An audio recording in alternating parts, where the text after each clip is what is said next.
দিন ছিল ফ্রাইডে। সকাল সকাল উঠেই আমি আগে স্নান কমপ্লিট করে পুজো দিয়ে নিয়েছি। তারপরে চলে গিয়েছিলাম রান্নাবান্নার দিকে।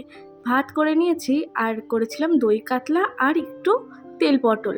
হ্যাঁ, সাথে করেছিলাম আলু দিয়ে উচ্ছে ভাজা। এইগুলোই ছিল আমাদের সকালে খাওয়া দাওয়ার পরেই আর কি সব দেখাচ্ছিলাম।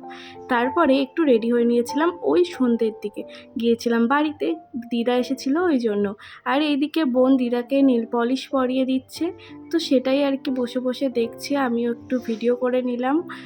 ভিডিও করার অভ্যাসটা প্রায় চলেই গিয়েছে বলতে গেলে, তবে আস্তে আস্তে কন্টিনিউ করার চেষ্টা করছি, তবে হয়ে উঠছে না, মনেই থাকে না।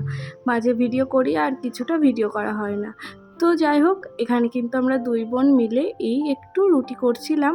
বেশিরভাগটা মাই করে দিয়েছে মেখে, শেষ পর্যন্ত মাই সবটা করেছে। বাট এই যে প্রথমের এই একটাই আমি করেছিলাম। আর ওইদিকে একটু রুটি বেলছে, পারে না তবু চেষ্টা করছে, বেশ ভালোই হয়েছে।